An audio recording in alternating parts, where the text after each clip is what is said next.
just ask away. Or if you have a comment or need clarification on something, please chime in. All right, so this is the final draft MetroCog 2022 to 2025 Transportation Improvement Program. The agenda for today includes welcome and introductions, purpose of the open house, what is the TIP, what is MetroCog, document highlights, overview of TIP projects, and then a time for a question and answer session, how to stay involved, and next steps. My name is Luke Champa. I'm an assistant transportation planner at MetroCog and the keeper of the TIP document. On as panelists today as well from MetroCog are Michael Maddox, senior transportation planner, and Cindy Gray, executive director. We also have numerous other panelists from local jurisdictions and partner agencies, including Cass County, Clay County, City of Dilworth, City of Fargo, MapBus, MnDOT, or Minnesota Department of Transportation, City of Moorhead, and North Dakota Department of Transportation, and last but not least, the City of West Fargo is also here today. I'm going to throw my contact information in the chat, which includes my email and direct line. If for some reason you need to leave early but still wanted to ask a question, please feel free to retain that information and reach out to me directly. The purpose of today's open house is to debut and present the final draft 2022 to 2025 TIP. We'll be highlighting federally funded transportation projects in the FM area, informing people about the TIP and metropolitan transportation planning processes, solicit feedback from the public on the TIP, including the overall content as well as the project list. And we are releasing the final draft 2022 to 2025 TIP today. The public comment period started on July 15th of this year. We are going to be holding a public hearing on the final draft on September 16th, 2021 at 4 p.m. That's a Thursday at our regularly scheduled policy board meeting. So that's when formal action will occur and the comment period will end, providing for 63 days of public comment period. I also have an optional Title VI survey I encourage folks to take. I'm going to throw this in the chat as well. It is optional, but it does help MetroCog and NDDOT, our oversight agency, with understanding who we're reaching out to through our metropolitan planning process. I also really quickly wanted to provide a link to the draft in the chat that goes directly to the PDF of the draft, and I'll be referring to some page numbers throughout the presentation today, so feel free to follow around or peruse. It is great for light reading in the evening, especially. So please use that link at your leisure. So what is MetroCog? MetroCog is a metropolitan planning organization, which is a federally designated agency for the FM area. We are mandated to exist by federal transportation legislation to serve 5 core functions, one of which is the development of a TIP. So establish fair and impartial setting for regional decision-making in the metropolitan area. 2, evaluate transportation alternatives, scale to the size and complexity of the region, to the nature of its transportation issues and the realistically available options. 3 is develop and maintain a fiscally constrained metropolitan transportation plan, or MTP, for the jurisdictions with the planning horizon of at least 20 years, fostering mobility and access for people and goods, efficient system performance, and preservation and quality of life. And number 4 is the development of a fiscally constrained TIP that's based on the MTP and designed to serve regional goals. And number 5, involve the general public and all significantly affected subgroups in each of the 4 functions as shown above. So what is the TIP? That's the Transportation Improvement Program. It's a federally regulated document required of MPOs, such as MetroCog, and it's developed annually in cooperation with our panelist agencies, including MnDOT, NDDOT, MapBus, and local jurisdictions, but also includes other organizations or agencies that are eligible for sponsorship, which we'll talk about at least one project in the tip today. And the tip is a compilation of significant surface transportation improvements. It coordinates and schedules transportation projects in the FM area over the next 4 fiscal years, thereby making these projects eligible for federal funding. So on the left-hand side is the MTP cover, which was adopted in 2019. And on the right-hand side is MetroCog's 22 to 25 tip. All projects within the tip come directly from the MTP. Major projects are listed in the MTP. Some minor or more routine projects may not be listed in the MTP, but they should meet the policy goals and objectives of the plan very closely. Both documents are fiscally constrained based on reasonable estimates of future revenues and based upon the amount of federal transportation funds that are identified by the respective departments of transportation for federal aid projects in their areas. And that goes in the tip. So basically, all of the projects programmed in the tip have been awarded federal funding that has been identified. We're not identifying more federally funded federal funding than is available. Other projects in the tip may include regionally significant projects. We don't have any this year. And then we also show locally funded projects, which are in the tip for information and coordination purposes. And we also have illustrative projects, which those projects, they may or may not have funding associated with them, but they do not have federal funding associated with them. And oftentimes we show them in the tip because federal funding is being pursued. So let's start with section 1.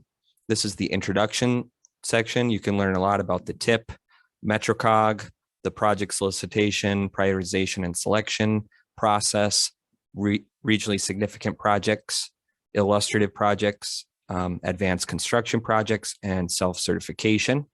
So there's a lot of good information and background on the metropolitan planning process in there.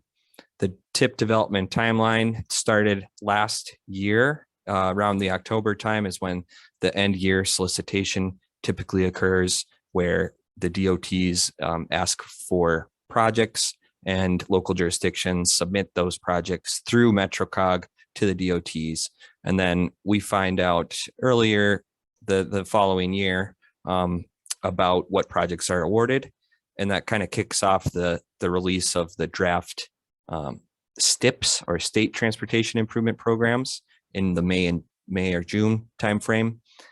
MetroCog releases a draft in July every year and then goes out for public comment.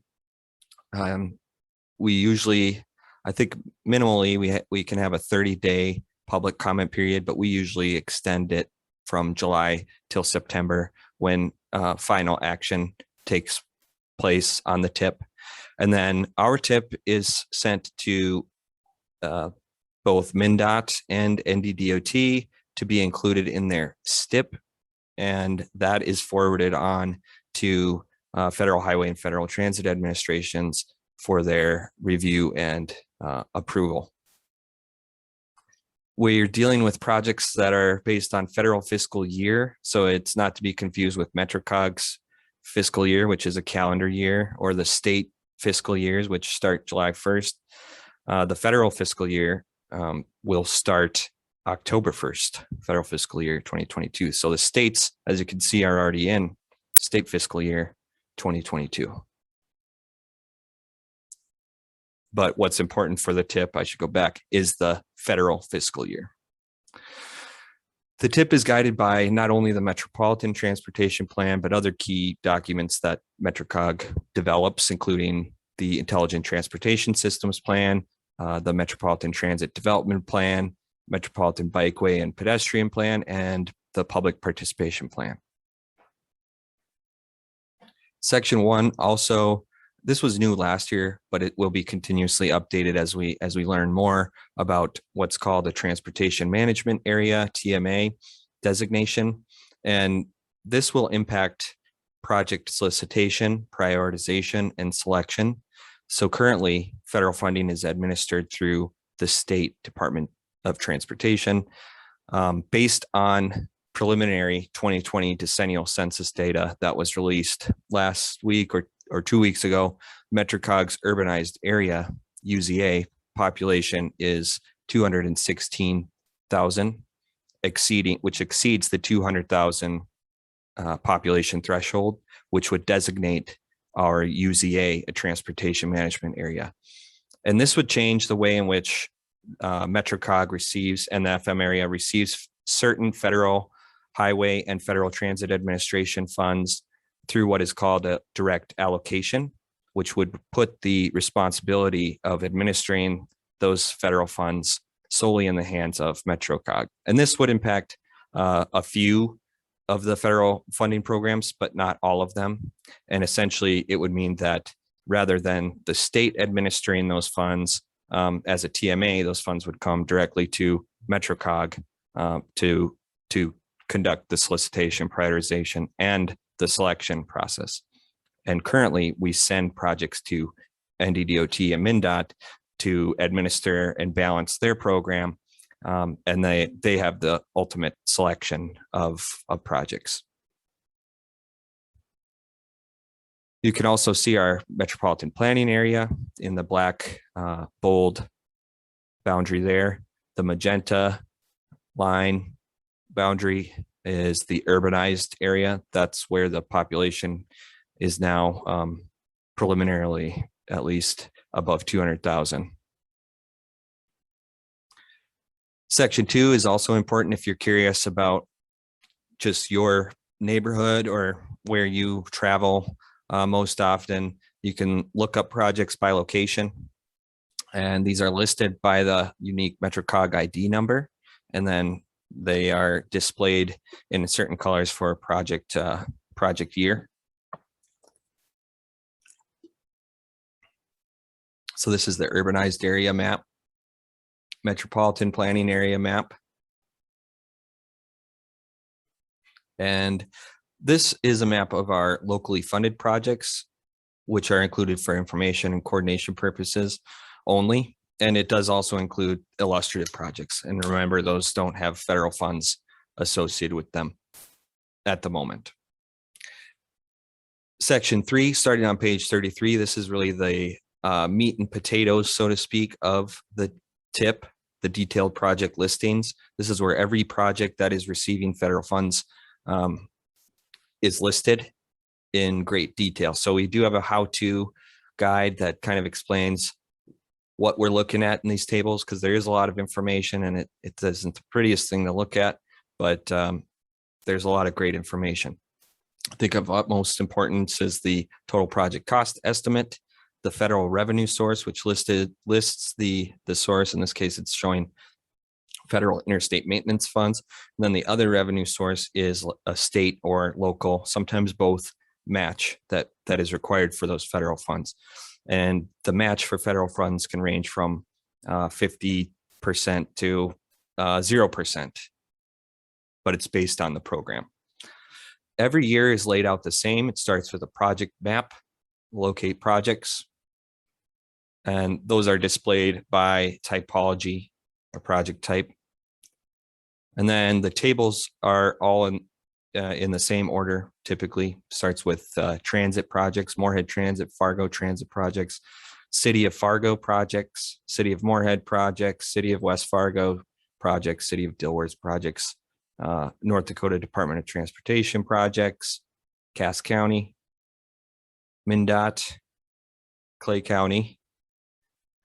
And so with that, I think we'll dive into the detailed project listings and go over new projects to the TIP or projects that have significantly changed in the TIP. And so we'll start with project year 2022. This starts on page 35. Moorhead Transit has 3 new projects, number 522-0001, and that's for the purchase of a service vehicle. That's actually for a shop truck utilizing FTA 5307. That's an urban formula funding source. Moorhead Transit project number 522-0030, City of Moorhead improvements to the Metropolitan Metro Transit Garage, MTG, FTA 5307 funds again. And then another project, this one 522-0031. This is the paratransit operating assistance project that's included for information and coordination only. It doesn't have federal funds associated with it, so we're just including it because it does have some state funding associated with it, and it's important to show those operating funds. Fargo Transit has 3 new projects in 2022. The first one, 422-0027. This is for miscellaneous support equipment, and it's illustrative. So FTA 5339 funds are being pursued at this time. Project 422-0028. It's a mobility manager salary. That's the Fargo share, and that is utilizing FTA 5310 funding. Number 422-0029 is a shop truck replacement. That is the Fargo share, and it's illustrative. FTA 5339 funds are being pursued. The City of Fargo project number 420-0016. This is the reconstruction of 52nd Avenue. The project moved from fiscal year 2023 to fiscal year 2022. That's why it's highlighted here. And that's for the reconstruction of 52nd from 63rd Street to Cheyenne Street. City of Fargo project number 421-0027. This moved from 2023 to 2022. This is the reconstruction of 4th Street from 1st Ave North to 6th Ave North. And that is a locally funded project included for informational purposes only. City of Fargo, this is a new City of Fargo project number 422-0043. This project is at 12th Avenue North and 15th Avenue North. It's the bridge over the Red River between Fargo-Moorhead. And this is actually for a planning study. So it will provide a benefit, cost, environmental, and traffic analysis as part of that study, and federal funding is being pursued. So this is shown as illustrative. There are no federal funds associated with this, but they are pursuing a grant to study that bridge, I believe, to bring the bridge to a higher elevation. City of Dilworth, new project number 822-0032. This is for the reconstruction of 7th Street Northeast from US 10 to 15th Ave North.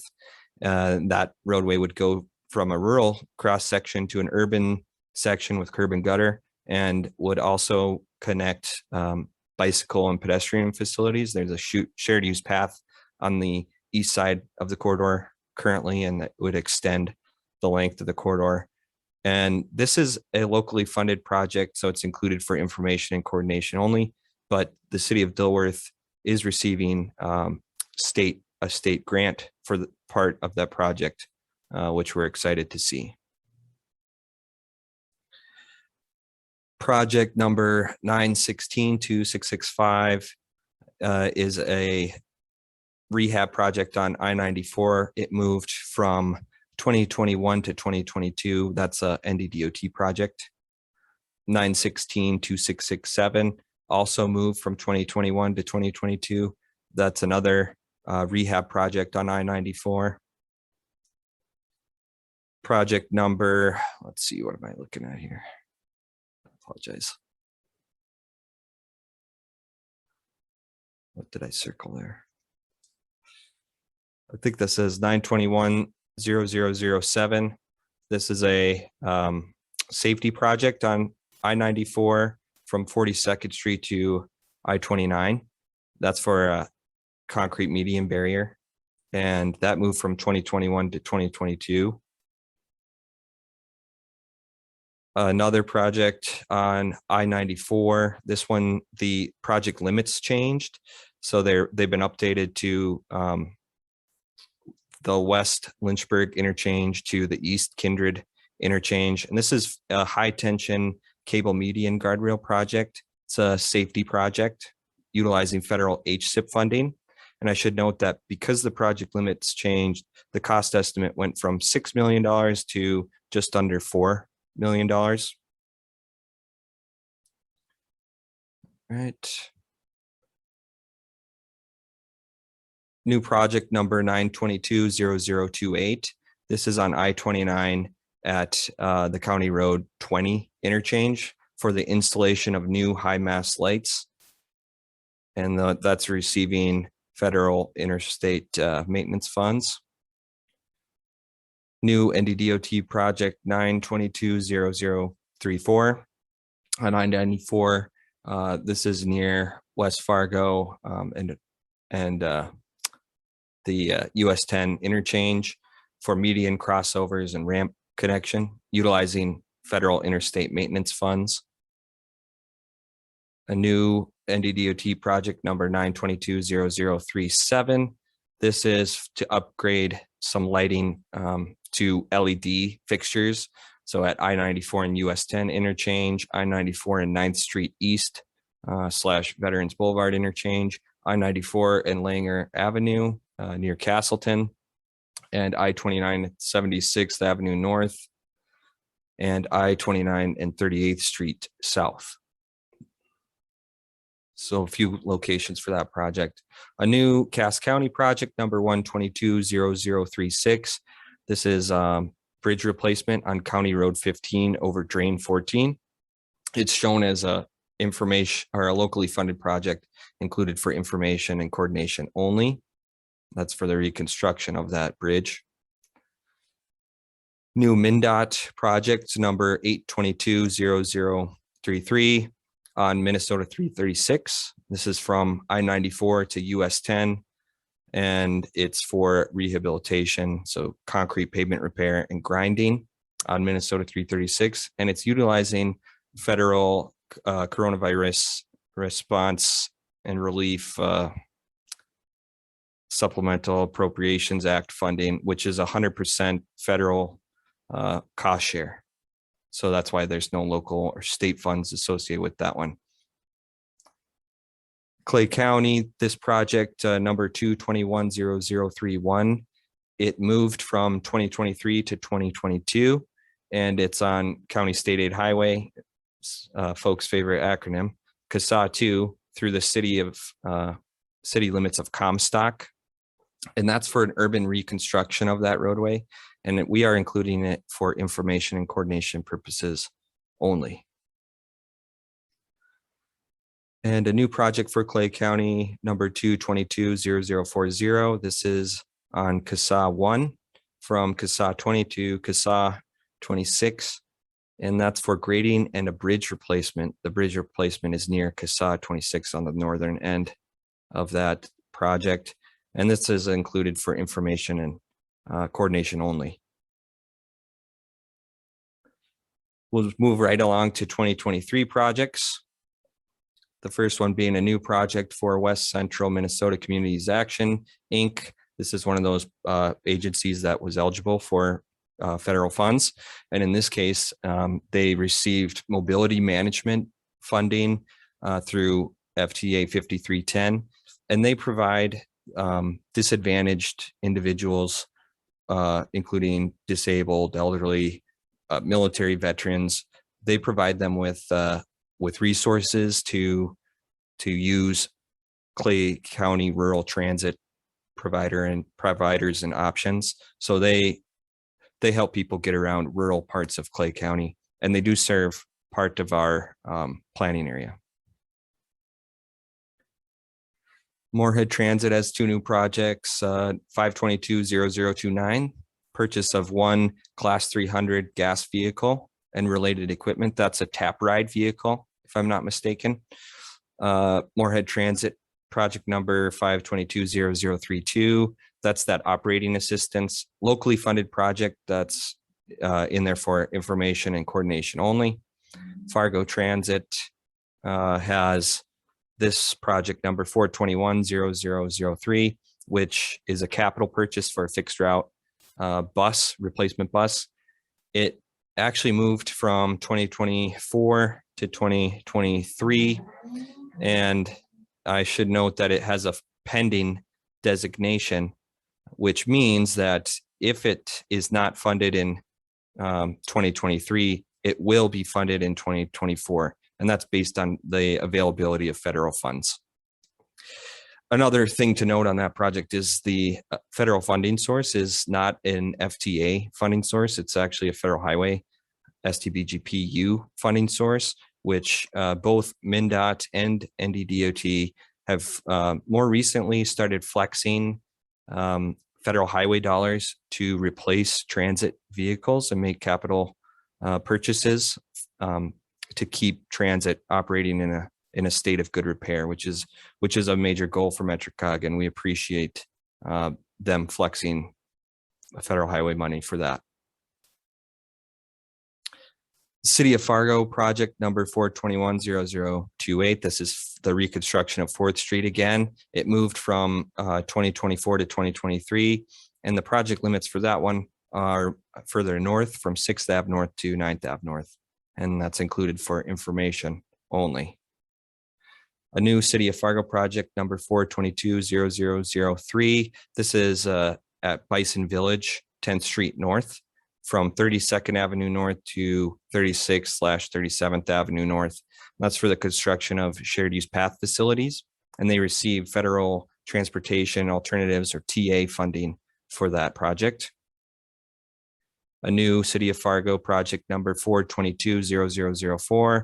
This is at City Hall and 2nd Street North for a bicycle pedestrian bridge, shared use path and lighting.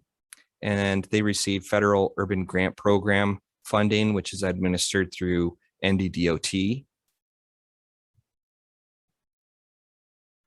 NDDOT's project number 918-2612 and 918-2613. Both these projects are related to the FM area diversion and include structure, grade raise, concrete pave, drainage improvements, median crossovers, and this one's on I-29 north of the metro. It's included as an illustrative project, and it did move from year 2024 to 2023. And same with this project, 918-2613. However, this one is on I-94 west of the urban area.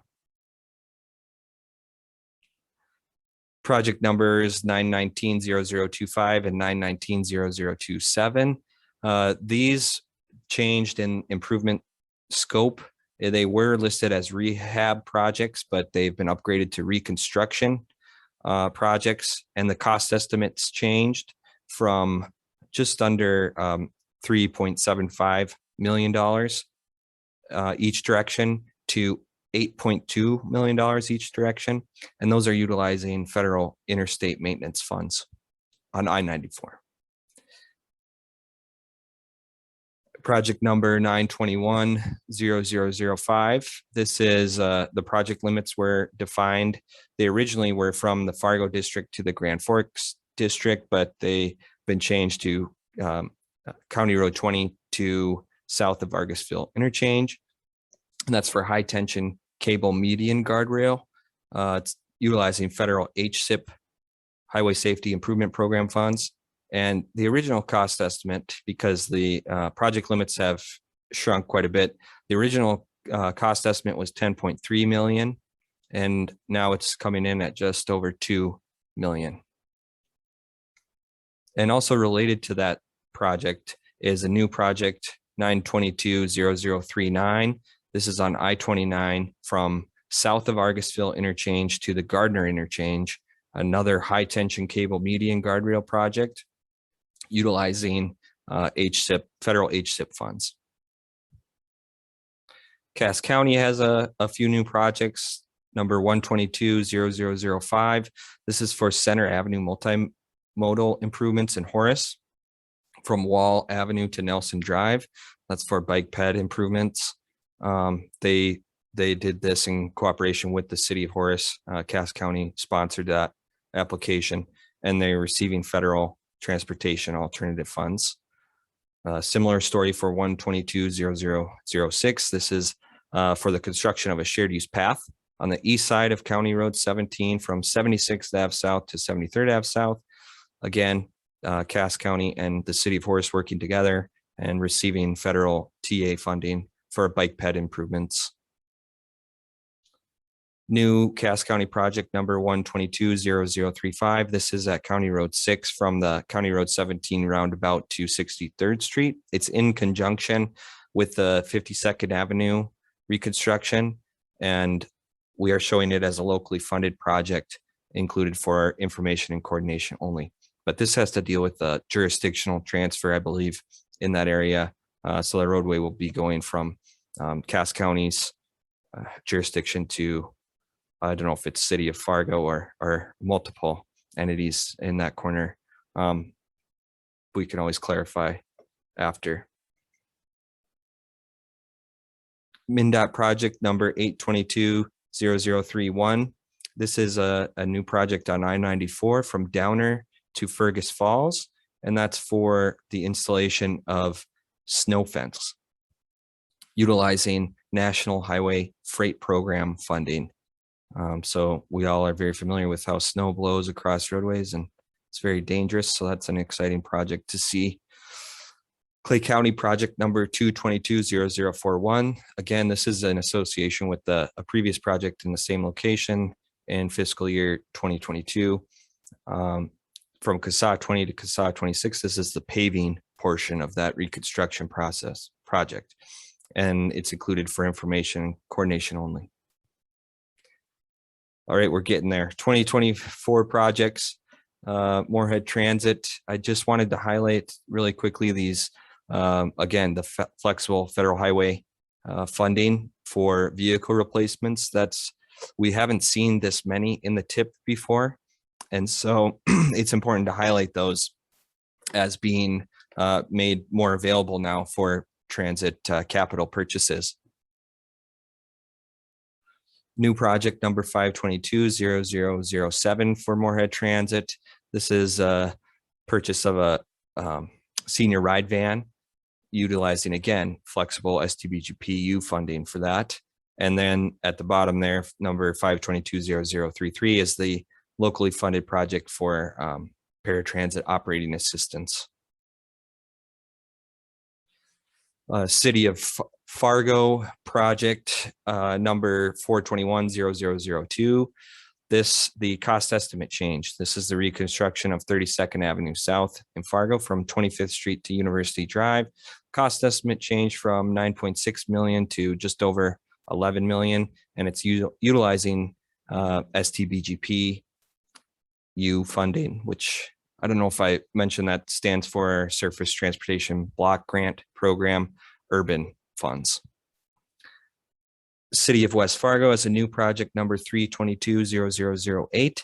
This is construction of a shared use path on 28th Avenue West from 9th Street West to 5th Street West, and then heading south on 5th Street West from Eaglewood Park to the West Fargo Sports Arena / Lights at Cheyenne.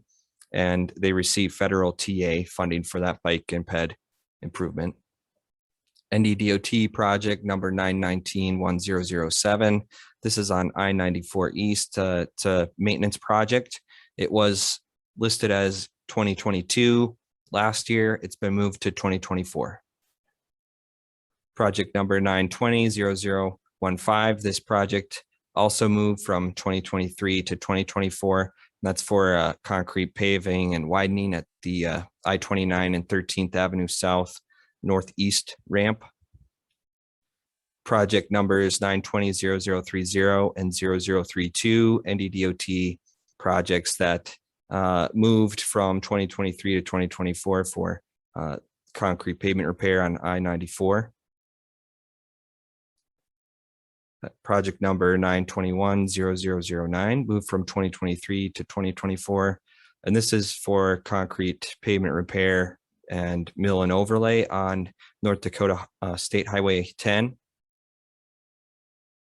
New NDDOT project number 922-0009. This is a mill and overlay on North Dakota State Highway 18 from Junction 46 Leonard to Castleton. And it's utilizing non-NHSS funds, which is non-National Highway System state rural funding, federal funding source. And then these three projects, 922-0010 and 0011 and 0012, are all structure rehab projects on North Dakota State Highway 10 East. And all three of those are using federal non-NHSS funding. MnDOT project number 821-0019. This is the 11th Street grade separation. The last time it was in our tip, it was included as an illustrative project, meaning there was no funding associated with it. Well, there has been funding identified, including $65 million of state bond funding and $8 million of STBGP U funding for a grand total of $81 million of estimated cost. Clay County project number 222-0042. This is also associated with the 11th Street Railroad grade separation. And that is a locally funded project that's included for information and coordination only. So it looks like Clay County is also preparing for that project.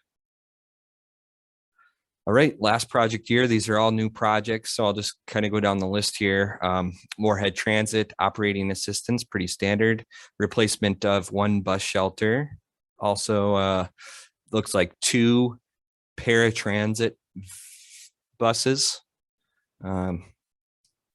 There's also a support equipment project, and then there's that locally funded paratransit operating assistance project. Fargo Transit also, this is a very standard project for operating assistance. All right, and then we'll just go through the list here. City of Fargo project number 422-0019. This is 36th Street South, which is 2 miles south of I-94. It's just east of I-29. If you know where Fleet Farm is, and there's the bridge, the 36th Street Bridge that goes over the Rose Creek Coulee. And that's for a rehab of that structure utilizing STBGP U funding. City of West Fargo, project number 322-0021, 9th Street East reconstruction from Main Avenue to 12th Avenue North. And that's also using STBGP U funding. NDDOT project number 922-0022.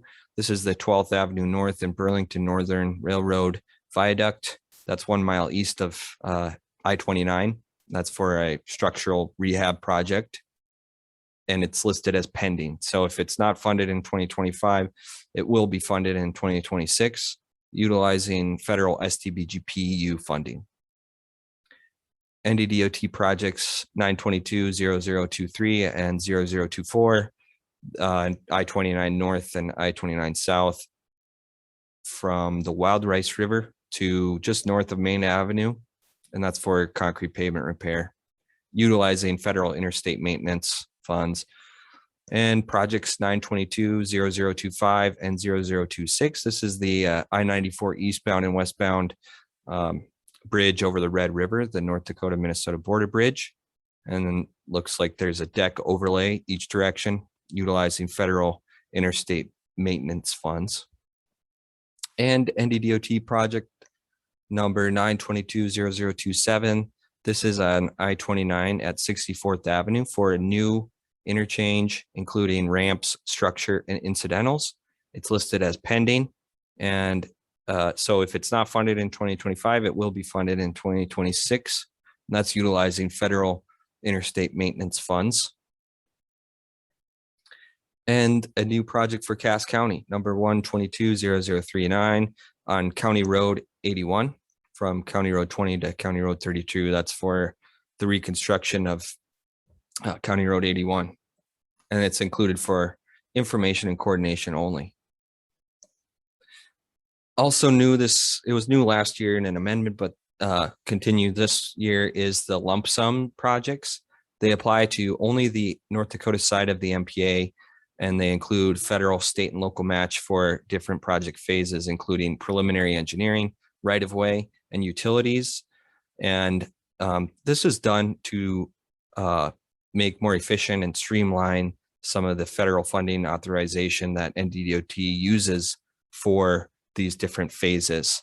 And so we are listing them out to coordinate and cooperate with NDDOT and make the process more efficient.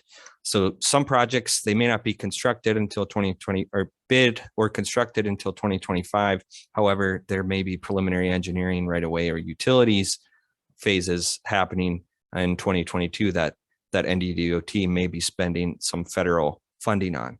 And so in 2022, you could see that no federal funding is being put in the lump sums. In 2023, there's just over 550,000 of preliminary engineering. 2024, just over 340,000 of preliminary engineering. And 2025, again, there's none identified. And these projects are listed in a way that they will be subject to the TIP modification procedures based on estimates and changes. So they will have to go through that process. And they're lumped, so we don't identify what projects they're associated with or what federal funding program they're associated with, which is why they're called lump sums. And NDDOT is the lead agency on all of those projects. Before we get into the other sections of the TIP, I don't know, I don't see anyone sleeping, I don't think, so that's probably good. Are there any comments or questions from anyone about projects or what we've covered so far? We haven't had any in the chat, Luke. Okay, that sounds good. Well, we'll continue on and we'll have another opportunity for Q&A. If someone does have a specific question, please throw it in the chat and we will get to it at the end here. So section 4 of the TIP is the ALOP, page 57. That's the annual listing of obligated projects. And this reflects projects that have been bid in federal fiscal year 2021, which means that the funding has been or will be obligated prior to fiscal year 2022. Typically, these are projects from last year's TIP, the 2021 project list. They typically roll over into the ALOP. However, if they are expected to not be bid until federal fiscal year 2022, they will sometimes roll over to project year 2022. So that's something we coordinate with our local jurisdictions and both DOTs on. Section 5 has a lot of great information about our financial plan and fiscal constraint. Fiscal constraint is a very important component of the TIP. And there's a couple good tables in there here to look at, including the operation and maintenance costs per year by jurisdiction. This was estimated based on our metropolitan transportation plan. So you can see approximately what jurisdictions are estimated to be spending on operating and maintaining the transportation system. The fiscal constraint table is probably the most important table in the TIP. It identifies the different federal programs and then the federal funds available by federal fiscal year, how much of that funding we have programmed by fiscal year. And then most importantly are the last 4 columns, which is the federal funds balance. And and I realize I misspelled balance, but we need to show zeros across the board because we cannot be programming more federal funding than is available. So that's kind of our way of double checking that we aren't exceeding what the both DOTs have identified for federal funding. The funding totals table lists the jurisdictions and then their federal, state, and local share by fiscal year. And then you could see the project funding totals. I apologize, the one on the right is very grainy, but you could see 2020 to 2023 and 2025 look pretty normal.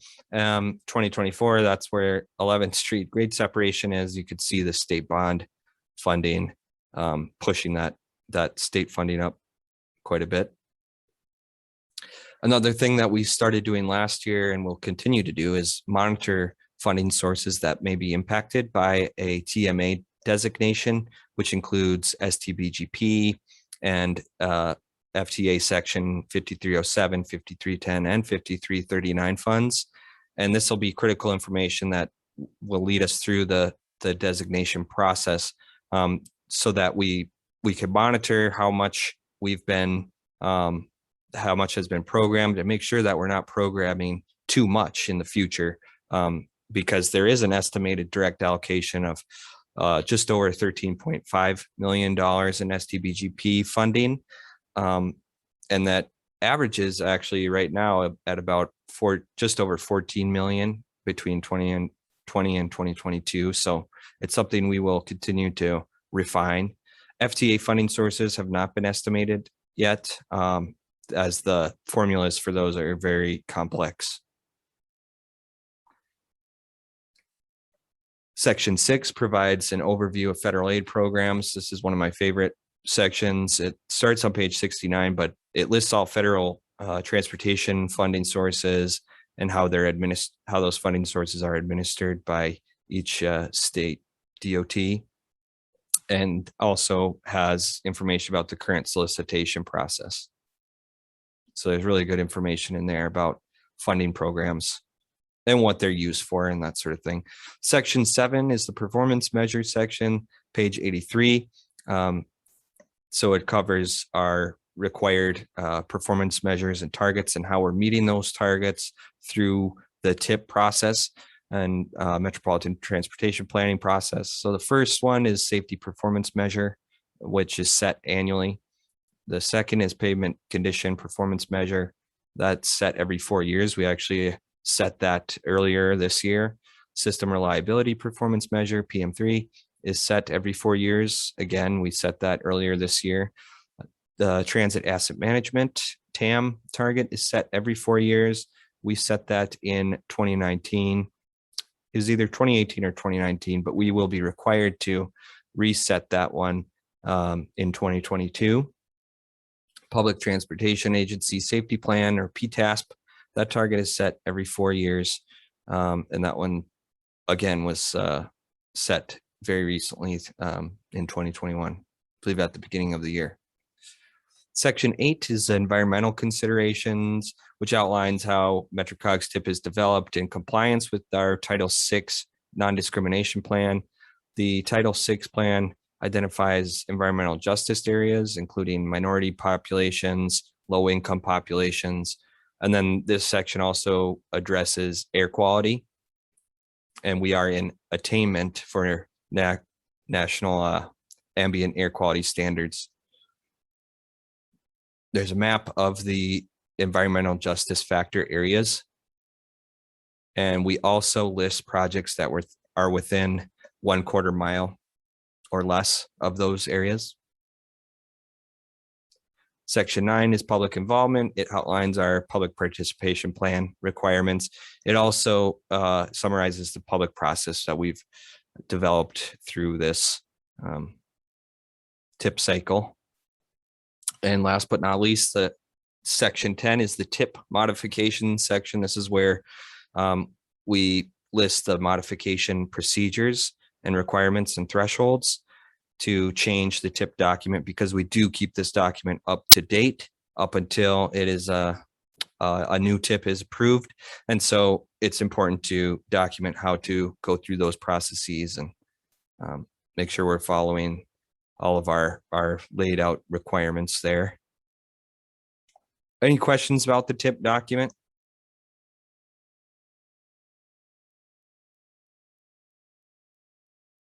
All right, I'll just keep going. We add, after final approval, we'll add a public input appendix, TIP modification and placeholder as Appendix B. And then we do throw in the local capital improvement programs, which we use to identify locally funded projects. How to stay involved is pretty simple. We encourage everyone to visit our website often because it is updated pretty often through this process. You can view the final draft document, view the project map and listing by year, comment directly on a web page via a form, or you can simply contact me. My contact information is on the website as well. This is kind of what it looks like. So you can see the public open house registration. This is new as of last night. Click here to review the final draft tip. All the links have been updated to the final draft. And this is sort of the public open house final draft tip page, which shows the maps and listings by year. I'll include a video of this open house on there so people can digest this at their own leisure and then submit comments if they have any. The next steps, we'll have a public meeting at our TTC meeting on September 9th, 2021 at 10 a.m. and a public hearing on Thursday, September 16th, 2021 at 4 p.m. And that will be the end of the public comment period and final action on the tip. So our website will be updated so that folks can register for those meetings if they would like to participate virtually, or they can reach out to myself if you'd like to participate in an alternative way.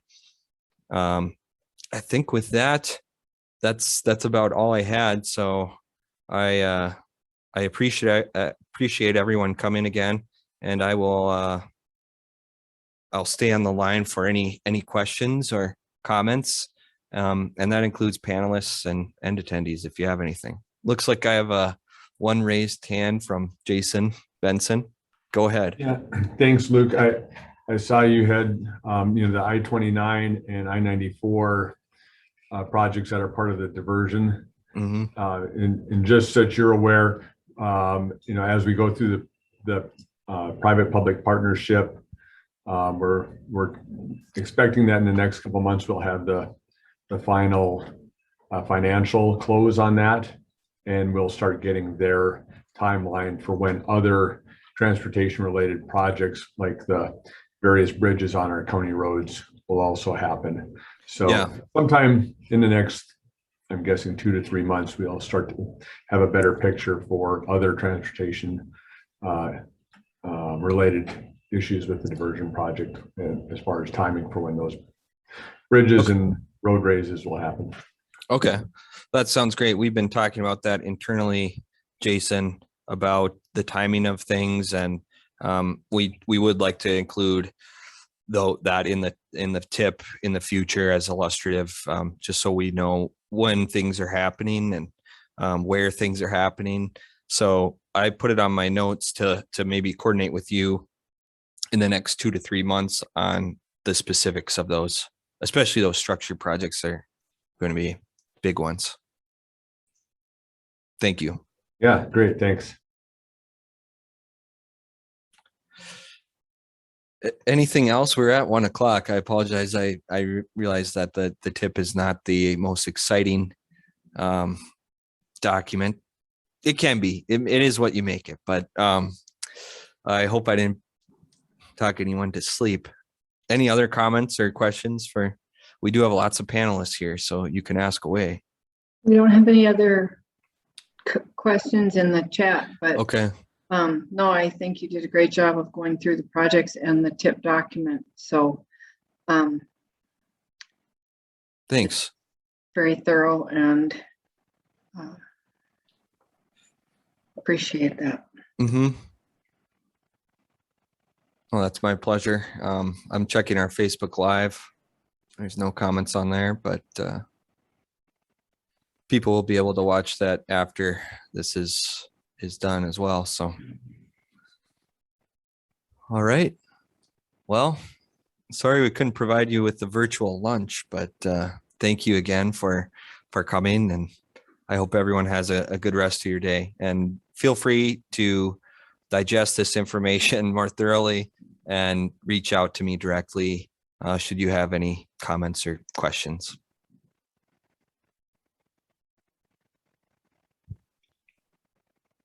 Thanks, Luke. Thanks. Yep. Thanks, everybody. Thank you.